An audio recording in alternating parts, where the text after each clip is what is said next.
فرمائے ہیں۔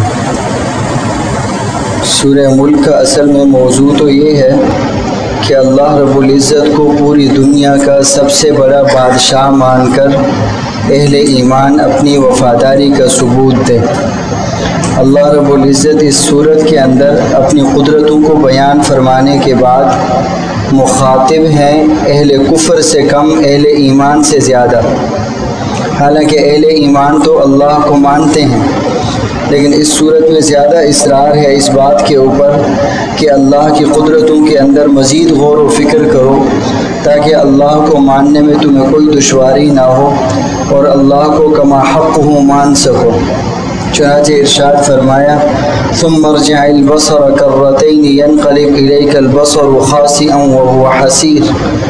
اللہ نے ایک ایک چیز پیدا کی ہے، اگر تم لوگ تنقیدی نگاہ سے اس کی کمیاں ڈھونڈنا چاہو تو اجازت ہے، ڈھونڈنا شروع کرو، لیکن تھک جاؤ گے، ایک بھی کمی نہیں ڈھونڈ پاؤ گے۔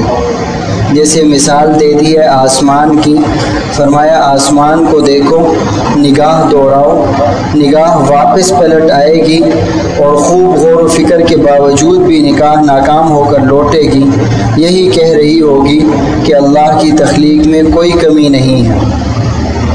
اسی طرح آگے ارشاد فرمایا کہ ہم نے شہاب ثاقب بنایا شیطان مردودین کے خاتمہ کے لیے اور ان کے نقصانات کے کم کرنے کے لیے ہم نے ایک نظم بنایا ہے، اس کے اوپر بھی غور و فکر کرو۔ مسلمانوں کے ایمان کو بچانے کے لیے اللہ نے کس قدر انتظام فرمایا۔ اللہ کی مخلوقات میں چونکہ جہنم بھی ہے تو اللہ نے اس کی بھی نوعیت کو بیان فرمایا کہ اس کو ابھی دیکھ تو نہیں سکتے ہو، لیکن لوگوں کی بدعملیوں کی وجہ سے جہنم کی صورتحال یہ ہو چکی ہے کہ قیامت کے روز تمہیں محسوس ہوگا کہ یہ جہنم ابھی اس کا سینہ پھٹ جائے گا۔ یہ اس قدر دہکائی گئی ہے، سلگائی گئی ہے، اور یہ بھی اللہ رب العزت کی قدرت ہے۔ پھر اللہ رب العزت ارشاد فرماتے ہیں کہ جن چیزوں کو دیگر لوگوں نے عبادت کے لیے چن لیا ہے ان میں سننے اور سمجھنے کی کوئی طاقت نہیں ہے۔ صرف ان معبودوں میں نہیں بلکہ جو ان کو مانتے ہیں ان میں بھی سننے اور سمجھنے کی طاقت نہیں ہے۔ قیامت کے دن یہ لوگ اپنے گناہوں کا خود اعتراف کریں گے۔ وَقَالُوا لَوْ كُنَّا نَسْمَعُ أَوْ نَعْقِلُ مَا كُنَّا فِي أَصْحَابِ السَّعِيرِ فَاعْتَرَفُوا بِذَنبِهِمْ فَسُحْقًا لِأَصْحَابِ السَّعِيرِ إِنَّ الَّذِينَ يَخْشَوْنَ رَبَّهُمْ بِالْغَيْبِ لَهُمْ مَغْفِرَةٌ وَأَجْرٌ كَبِيرٌ۔ پہلے خود دعوت دی اللہ نے کہ میری تخلیقات میں غور و فکر کرو، پھر بڑا درجہ بھی ارشاد فرما دیا جو لوگ آنکھیں بند کر کے اللہ کو مانتے ہیں اور بنا کسی دلیل کے اللہ کی خشیت کو اپنے دل میں ٹھکانہ دیتے ہیں، ان کا رتبہ اور ان کی مغفرت اور ان کے درجے عام لوگوں سے زیادہ بلند اور برتر ہیں۔ اس صورت کے اندر بہرحال توحید کی دعوت ہے، اور توحید ماننے کے بعد پوری طرح اللہ رب العزت کو خالق اور مالک ماننے کی دعوت ہے۔ ان کے بعد ان لوگوں کا ذکر ہے جنہوں نے اللہ کو نہیں مانا، جو صراحتاً مشرک ہوئے یا پھر اللہ کا انکار کیا اور صراحتاً کافر ہوئے۔ اللہ رب العزت نے ان دونوں قسموں کے لوگوں کے لیے نبی کریم صلی اللہ علیہ وسلم کو آگاہ بھی کیا اور صبر کی تلقین بھی فرمائی۔ اس کے بعد سورہ قلم کے اندر اللہ رب العزت نے قلم کی قسم کھائی ہے۔ یہ قلم اللہ رب العزت کی تخلیقات میں سے وہ عظیم تخلیق ہے جس کو اللہ رب العزت نے خود تقدیر کے لیے استعمال فرمایا۔ قلم کی ایک شکل تو وہ ہے جو ہمارے ہاتھوں میں پین اور مارکر یا لکڑی کے قلم کی حالت میں موجود ہے۔ قلم اصل میں لکھنے کے آلے کو کہتے ہیں، اور یہ آلہ اللہ رب العزت نے تقدیرات کو تحریر کرنے سے پہلے خود تخلیق فرمایا، اس لیے اللہ کی نظروں میں قلم انتہائی محبوب ہے۔ یہ الگ بات ہے کہ قلم اور قلم سے لکھے جانے والے جملے جتنی بڑی دیانت کا تقاضا کرتے ہیں اتنی مسلمانوں میں شعور نہیں ہے۔ نہ تو ہم قلم کی اتنی قدر کرتے ہیں جتنی قدر ہونی چاہیے، اور نہ قلم سے نکلے اور لکھے جانے والے جملوں کو اتنا اہم سمجھتے ہیں۔ عدالتی فیصلوں کے اندر یا صاحب اقتدار لوگوں کی قلم تھوڑی سی حرکت کرتی ہے تو بعض لوگوں کو پھانسی ہو جاتی ہے، سزائے موت ہو جاتی ہے، اور بعض بڑے بڑے مجرم منصف سمجھ کر عاری اور بری کر دیے جاتے ہیں۔ ایسی صورت کے اندر قلم کی تقدیس کا تعلق اس کی تحریر سے ہے۔ مسلمانوں کو یہ جاننا چاہیے کہ قلم سے نکلا ہوا ایک ایک جملہ وہ صاحب قلم کی قوت کے حساب سے شرعاً معتبر مانا جاتا ہے۔ اسی طرح جو قلم وجود ہے، جسم ہے، پین، اس کی بھی ایک قدر ہے۔ اس کو پاؤں میں رکھنا یا زمین پہ پھینکنا آلات علم کی ناقدری میں سے ایک بڑی ناقدری ہے۔ ہمارے ہاں تو یہاں تک رواج ہو جاتا ہے کہ اس قلم اور پین کے ساتھ شلوار میں ناڑا تک ڈالا جا رہا ہوتا ہے، اور بالخصوص طلبہ جو ہاسٹل کی زندگی گزارتے ہیں وہ اس قلم کی ناقدری کا اچھا خاصا ارتکاب کرتے ہیں۔ ہمارے پاکستان کے ایک عالم گزرے ہیں جو بوڑھی عمر میں شہید کر دیے گئے۔ ان کو اللہ تعالیٰ نے ایک فکر دی تھی کہ وہ پاکستان کے اندر یہ جو فرقہ پرستی چلتی ہے اور یہ جو لڑائی کی حد تک کبھی باتیں اور قتل و غارت تک چلی گئی تھی، وہ صلح کے لیے بڑھاپے کی عمر میں اٹھ کھڑے ہوئے۔ تو پھر ایسی قوتیں جو صلح نہیں چاہتی ہیں، دشمن ہمارے ملک کی، ہمارے وطن کی، ہماری قوم کی، انہوں نے ان کو شہید کر دی۔ انہوں نے ایک واقعہ اپنی تقریر میں سنایا اور ہم نے خود سنا تھا کہ مولانا ادریس کاندھلوی مدینہ طیبہ تشریف لے کر کے گئے تو کسی نے ان کو مدینہ یونیورسٹی دکھانے کو کہا۔ ان کے شاگرد تھے، حضرت خود مدینہ یونیورسٹی تشریف لے گئے۔ وہاں جمعہ کا روز تھا، ہاسٹل میں طلباء کے ساتھ ملاقاتیں کی، کپڑے بدلنے کا وقت ہوا تو حضرت کی شلوار میں ناڑا ڈالنے کے لیے ان کو ایک مسواک کا ٹکڑا دیا گیا۔ تو حضرت نے پوچھا کہ یہ کس چیز کی لکڑی ہے؟ بتایا گیا پیلو کی طرح سے ایک اور لکڑی ہے جس کا نبی کریم صلی اللہ علیہ وسلم نے مسواک بنایا تھا۔ انہوں نے اس لکڑی کو چوما اور چوم کر سنبھال لیا۔ لوگ بڑے حیران ہوئے، حضرت یہ کیا بات؟ کہنے لگے نبی کریم صلی اللہ علیہ وسلم نے جس لکڑی کے ساتھ مسواک فرمایا، چاہے 1400 برس ہی گزر گئے، یہ اسی درخت اور اسی نسل کی لکڑی ہے، مجھے شرم آتی ہے کہ میں اس کو شلوار کے لیے استعمال کروں۔ یہ بات طلبہ میں اتنی پھیلی کہ یونیورسٹی کے ڈین تک بات پہنچ گئی۔ ہفتہ کے روز مولانا کو ڈین سے ملوایا گیا، خود ڈین نے بلوایا اور برسبیل تذکرہ سوال کیا کہ مولانا کیف الجو، مدینہ کے اندر موسم کیسا ہے؟ ابھی تو وہ حیران تھے کہ انہوں نے مسواک کے بارے میں پوچھنا ہے، ویسے ابتداءً سوال کیا مدینہ کا موسم کیسے لگا؟ کہنے لگے جب سے نبی کریم اس مدینہ میں آئے ہیں، کیا اس کے بعد موسم کی آلودگی اہل ایمان محسوس کر سکتے ہیں؟ تو وہ اور زیادہ حیران ہوا۔ ایک حیرانی دور کرنے کے لیے اس نے بلایا، لیکن وہ حیرانی میں مزید کھو گیا۔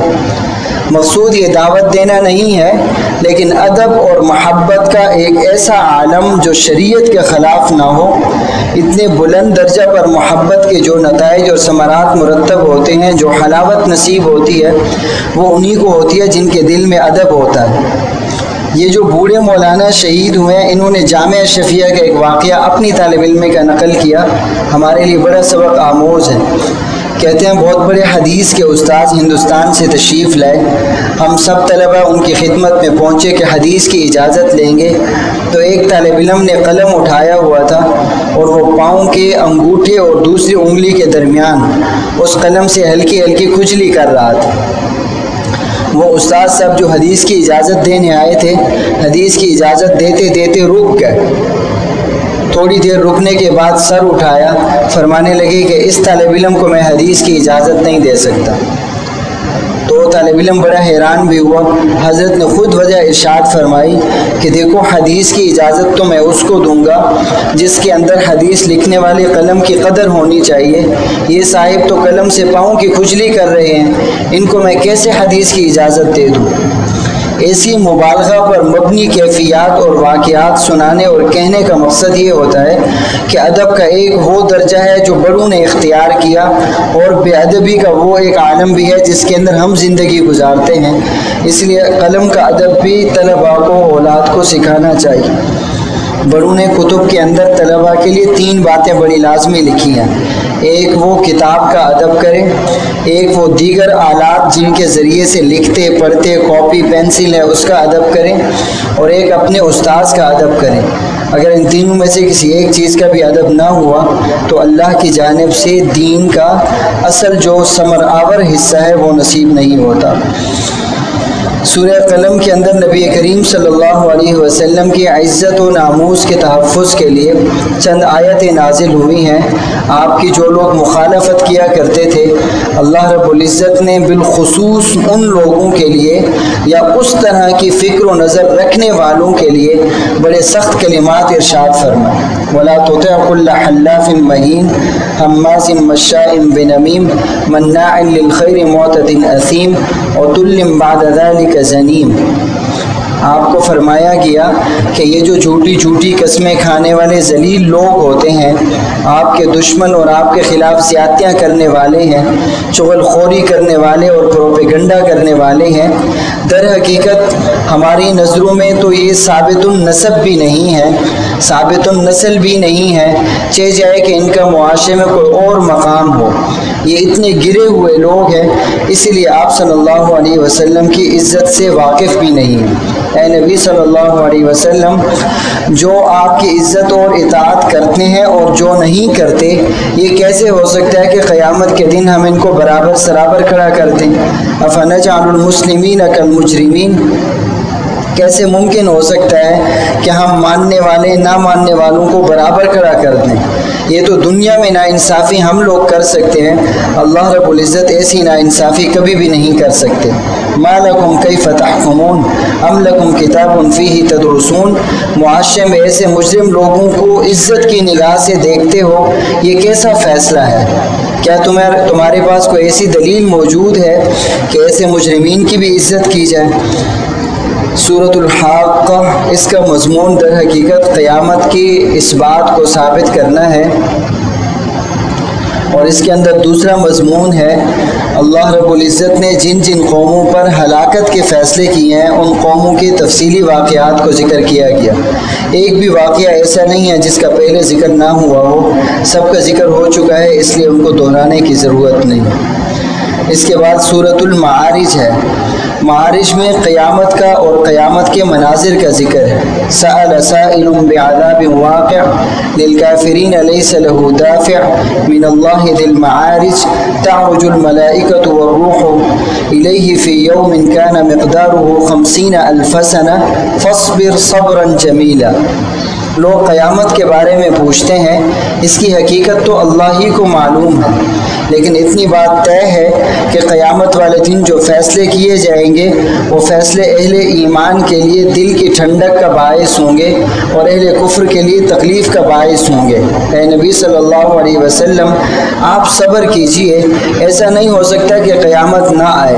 انہم یرونہ بعیدا ونراہ قریبا، ان کو قیامت تو دور دراز معلوم ہوتی ہے، حقیقت میں قیامت بہت قریب ہے۔ نبی کریم صلی اللہ علیہ وسلم کے اخلاق کو بھی بیان کیا گیا کہ یہ لوگ آپ کی پوری مخالفت کرتے ہیں، پھر بھی آپ ان کے ساتھ ملتے جلتے اور اخلاق سے بات کرتے ہیں، کیونکہ انک لعلی خلق عظیم، یہ مشہور آیت جو ہم اکثر سیرت کی کتابوں میں پڑھتے ہیں کہ اے نبی صلی اللہ علیہ وسلم، ہم نے آپ کو اخلاق عظیمہ دے کر کے پیدا کیا۔ اخلاق عظیمہ کی تعریف یہ ہے کہ نبی کریم صلی اللہ علیہ وسلم کے ساتھ جن لوگوں نے برا کیا، آپ نے کوئی بدلہ بھی نہیں لیا، ان کو معاف بھی کیا، پھر ایسا معاف کیا کہ اپنے دل سے بالکل میل کھرچ دیا، آپ کے دل میں کوئی برائی ان کے لیے باقی نہیں رہی۔ بلکہ چوتھی بات یہ بھی ہے کہ آپ ان کے لیے مسلسل ہمدرد بھی رہے۔ وہ مسلسل تکلیف دیتے رہے۔ یہ اخلاق عظیمہ پوری زندگی کے لیے اپنانا صرف نبی کریم کی شان تھی، ہم لوگوں میں سے کسی کے بس میں نہیں ہے کہ 50-60 برس تک لوگ ہماری مخالفت کریں، ہم مسلسل معاف بھی کریں، دل میں میل بھی نہ رکھیں، اوپر سے ہدیہ اور تحفہ بھی ان کے گھر میں پہنچاتے رہیں۔ یہ شان صرف نبی کریم صلی اللہ علیہ وسلم۔ صاحب مال لوگوں کو ایک ذمہ داری بتائی گئی ہے کہ اللہ نے ان کو مال و دولت دی ہے تو ان کے خرچ کرنے کی 2 طریقے ہیں۔ ایک تو یہ ہے کہ وہ زکوٰۃ صدقات کے ذریعے مستحقین تک مال کو پہنچائے، اور ایک زکوٰۃ صدقات کے علاوہ بھی ہے، جب ان کے پاس کوئی غریب مستحق ان کے در پہ پہنچ جائے، ہاتھ پھیلا لے اور طلب کر لے تو ان کو اللہ کا شکر پڑھنا چاہیے کہ اللہ نے ان کے پاس کوئی بندہ بھیجا ہے اور ان کو دینے والے کام میں اپنی نمائندگی عطا فرمائی ہے۔ وہ لازم سمجھیں اس بات کو کہ مانگنے والے کا حق ان کے مال میں موجود ہے۔ والذین هم فی اموالہم حق معلوم للسائل والمحروم والذین یصدقون بیوم الدین۔ اہل ایمان کی صفت یہ ہے کہ ایسی صورت میں وہ مال کو جمع کرنا پسند نہیں کرتے، بلکہ نکال کے اللہ کے نام پر مانگنے والے کے ہاتھ میں تھما دیتے ہیں۔ یہ سوال اکثر ساتھی کرتے ہیں کہ لوگ ناجائز طریقے سے پیشہ ور مانگتے ہیں۔ اگر یقین ہو کہ پیشہ ور ہے اس کو دینا ضروری نہیں ہے، لیکن اگر دے دیا اور صرف یہ لاج رکھ لی کہ اس نے اللہ کے نام پہ مانگا ہے، مجھ کو واپس کرنا دشوار لگتا ہے، تو یہ اپنی جگہ بہت عظیم رتبے کا کام ہے۔ نبی کریم صلی اللہ علیہ وسلم کو بتایا گیا کہ اپنے مخالفین کو آپ اتنا طاقتور نہ سمجھیے۔ ہم چاہیں تو ان کو ختم بھی کر دیں، قتل بھی کر دیں، ہم چاہیں تو ان کو زمین میں دھسا دیں، اور چاہیں تو ان کے بدلے ایک اور قوم لے آئیں جو آپ کی وفادار اور جانثار ہو۔ ایسا ہمارے بس میں ہے، ہماری قدرت سے باہر نہیں ہے۔ تاہم بات اتنی ہے کہ ہم نے ہر ایک فیصلے کو ایک خاص مدت کے ساتھ جوڑا ہوا ہے، جب تک مدت نہیں آ جاتی تو کسی کو سزا نہیں دی جاتی۔ فلا اقسم برب المشارق والمغارب انا لقادرون۔ مشرق و مغرب کے رب کی قسم، ہم قدرت رکھتے ہیں، علی ان نبدل خیرا منہم وما نحن بمسبوقین، ان سے اچھی وفادار جانثار قوم آپ کو لا کر کے دے دیں۔ یہ لوگ ہم کو تھکا نہیں سکتے، دوڑا دوڑا کر ہم کو ہرا نہیں سکتے۔ فذرہم یخوضوا ویلعبوا حتی یلاقوا یومہم الذی یوعدون۔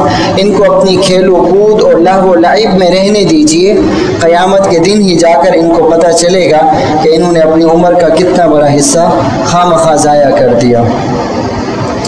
اس کے بعد سورہ نوح ہے۔ اس سورت کے اندر تفصیلی طور پر حضرت نوح علیہ السلام کے واقعہ کو ذکر کیا۔ نوح علیہ السلام کا واقعہ اور ان کی دعوت اور قوم کی نافرمانی، اس کا پہلے بھی ذکر ہوا ہے، لیکن ایک خاص حصہ جو اب آ کر ذکر ہوا اس کا پہلے ذکر نہیں ہوا۔ حضرت نوح علیہ السلام نے 950 سال جب لوگوں کو دعوت دی، لوگوں نے نہیں مانا، آپ مایوس ہوئے، تو آپ نے بے بسی کی حالت میں اور نا امیدی کی حالت میں بڑے تکلیف کے ساتھ، بھرے دل کے ساتھ کچھ بد دعائیں فرمائی ہیں۔ ان بد دعاؤں سے پہلے اللہ رب العزت کو حوالہ دے کر فرمایا ہے کہ میں نے دعوت میں کوئی کمی نہیں چھوڑی ہے، لیکن انہوں نے انکار میں بھی کوئی کمی نہیں چھوڑی ہے۔ اب میری دعا یہ ہے کہ ان کو ایسا عذاب دیجیے کہ کائنات میں صفحہ ہستی میں ان کا کوئی نام و نشان ہی باقی نہ رہے۔ ارشاد فرمایا رب انی دعوت قومی لیلا ونہارا فلم یزدہم دعائی الا فرارا۔ دن رات میں نے ان کو دعوت دی ہے مگر یہ مخالفت کرتے رہے۔ وَإِنِّي كُلَّمَا دَعَوْتُهُمْ لِتَغْفِرَ لَهُمْ جَعَلُوا أَصَابِعَهُمْ فِي آذَانِهِمْ۔ جب بھی دعوت دیتا تھا کانوں میں انگلیاں ٹھونس لیتے تھے، وَأَصَرُّوا وَاسْتَكْبَرُوا اسْتِكْبَارًا، اور بڑے مغرور انداز سے مجھ کو دیکھ کر واپس پلٹ جاتے تھے۔ ثُمَّ إِنِّي دَعَوْتُهُمْ جِهَارًا، میں نے ان کو برملا مجالس میں بھی دعوت دی ہے۔ وَأَعْلَنْتُ لَهُمْ وَأَسْرَرْتُ لَهُمْ إِسْرَارًا، اور میں نے خفیہ طریقے سے الگ الگ جا کر پوشیدہ انداز سے بھی دعوت دی ہے۔ فَقُلْتُ اسْتَغْفِرُوا رَبَّكُمْ، انہوں نے میری بات نہیں مانی تو میں نے کہا چلو آخر میں اللہ سے توبہ ہی کر لو۔